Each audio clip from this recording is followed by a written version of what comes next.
کہ اس کا بیٹا دوسری شادی کرنے والا ہے۔ اس نے اپنے بیٹے کو بھی سمجھایا تھا، لیکن ساس کہیں نہ کہیں مجھ سے محبت کرتی تھی، اس کے دل میں بھی کہیں نہ کہیں میرے لیے ایک پیار تھا، لیکن وہ بھی اپنے بیٹے کے آگے پوری طرح سے بے بس ہو چکی تھی۔ اب روز رات کو عدنان اس لڑکی کو وقت دیا کرتا تھا اور یہ دیکھ کر میں ٹوٹ جایا کرتی تھی۔ یہ دیکھنا میری زندگی کے لیے بہت ہی زیادہ مشکل ہوتا جا رہا تھا۔ میں اکثر اپنے کمرے میں ہی بیٹھ کر خوب رویا کرتی تھی۔ ایک دن میں کچن میں ناشتہ لینے کے لیے گئی کہ تبھی میرا نوکر میرے پاس آیا اور مجھے کہنے لگا کہ مجھے آپ سے کچھ ضروری بات کرنی ہے۔ مجھے پتا تھا کہ اسے میرے گھر کے حالاتوں کے بارے میں اچھے سے معلوم ہے، کیونکہ وہ ایک ہی گھر میں رہتا ہے اور اکثر چھپ چھپ کر ہماری باتیں بھی سنا کرتا تھا۔ لیکن تبھی وہ مجھے کہنے لگا کہ مالکن آپ ایک طریقے سے بچہ پیدا کر سکتی ہیں۔ جب اس نے یہ بات کہی، میں نے اس کا ہاتھ پکڑ لیا اور کہا کہ اگر یہ ممکن ہوا تو میں تمہیں خوب سارے پیسے دوں گی۔ یہ بات سن کر نوکر خوش ہو چکا تھا۔ وہ کہنے لگا کہ مالکن صرف ایک راستہ ہے، لیکن یہ راستہ بہت ہی مشکل ہوگا۔ اگر آپ یہ کر سکتی ہو۔ تبھی میں نے بنا سوچے سمجھے اسے ہاں کہہ دیا کہ میں سب کچھ کرنے کے لیے تیار ہوں، کیونکہ میں کسی بھی حالت میں اپنے شوہر کو کھونا نہیں چاہتی۔ میرے شوہر نے مجھے بس کچھ دن کا ہی وقت دیا ہے، اگر میں ماں نہ بنی تو وہ دوسری شادی کر لے گا۔ میرا نوکر اس وقت کہنے لگا کہ مالکن آج رات آپ میرے کمرے میں آ جانا۔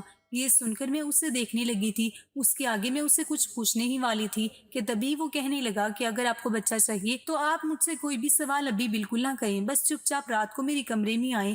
اور یہ کہہ کر وہ اپنے کاموں میں لگ چکا تھا۔ اب میں سوچ میں پڑ چکی تھی کہ مجھے تو کسی بھی حالت میں بچہ چاہیے تھا، کیونکہ اپنے شوہر کو میں کسی اور لڑکی کے ساتھ دیکھنا یہ بالکل بھی میرے لیے گوارا نہیں ہو پا رہا تھا۔ رات کو پھر سے میرے شوہر اس لڑکی کو اپنے ساتھ لے آئے اور دوسرے کمرے میں لے گئے، اور میں ہر بار کی طرح اپنے کمرے میں بیٹھی خوب رو رہی تھی۔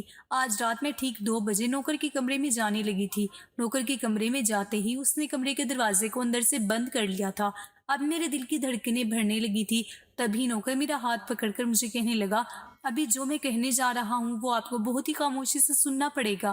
تبھی نوکر نے فون میں ایک ایسی ویڈیو دکھائی جسے سن کر میری تو زندگی ہی پلٹ چکی تھی۔ جس انسان سے میں بے انتہا محبت کرتی تھی اور بے انتہا یقین کرتی تھی، اس نے مجھے دھوکہ دیا تھا۔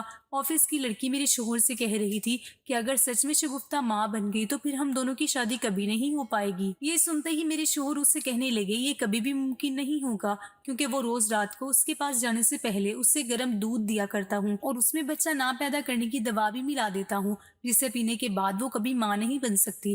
یہ سنتے ہی وہ لڑکی زور سے ہنسنے لگی تھی۔ وہ لوگ میرا مذاق اڑا رہے تھے۔ پھر وہ لڑکی کہنے لگی، تم نے تو یہ بہت ہی اچھا پلان بنایا ہے۔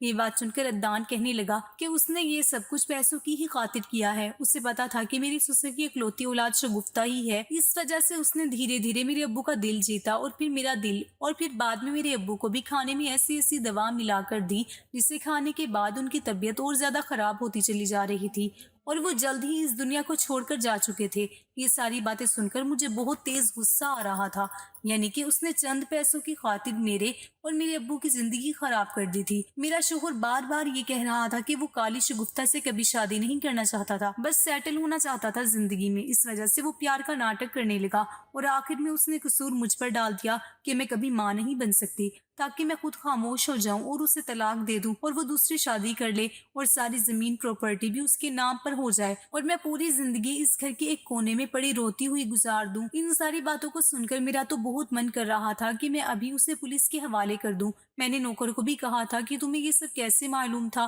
تبھی وہ کہنے لگا کہ جب سے میں اس گھر میں آیا تھا تو آپ کو دیکھ کر کہیں نہ کہیں اسے ایک لگاؤ سا ہو چکا تھا، لیکن جب بھی وہ مالک کو دیکھتا تو مالک آپ کو روز رات کو دودھ میں ایک دوا ملا کر دیتے تھے۔ اس وجہ سے میں نے دھیرے دھیرے یہ سارا ماجرا سمجھنا چاہا اور تبھی مجھے یہ پتا چلا کہ آپ کے شوہر ہی آپ کو دھوکہ دے رہے ہیں۔ نوکر کی بات سن کر میں نے پولیس کو خبر کر دی اور اس کے بعد اپنے شوہر کے کمرے میں چلی گئی۔ ادھر جا کر دیکھا تو دونوں ہی بڑے پیار سے ایک دوسرے کی باہوں میں اپنی محبت لٹا رہے تھے۔ میں نے جا کر زوردار تھپڑ اپنے شوہر کے منہ پر مار دیا۔ میں نے کہا کہ تم پر اتنا یقین کیا تھا اور تم نے ہی مجھے دھوکہ دے دیا۔ اس کے آگے وہ کچھ کہنے ہی والا تھا کہ میں نے اسے ساری سچائی بتا دی۔ یہ سن کر اس کے ہوش اڑ چکے تھے۔ تبھی وہ مجھے کہنے لگا کہ تم تو کچھ بھی نہیں کر سکتی، تمہارے پاس کوئی راستہ نہیں ہے اور نہ ہی تمہارے پاس کوئی ثبوت ہے۔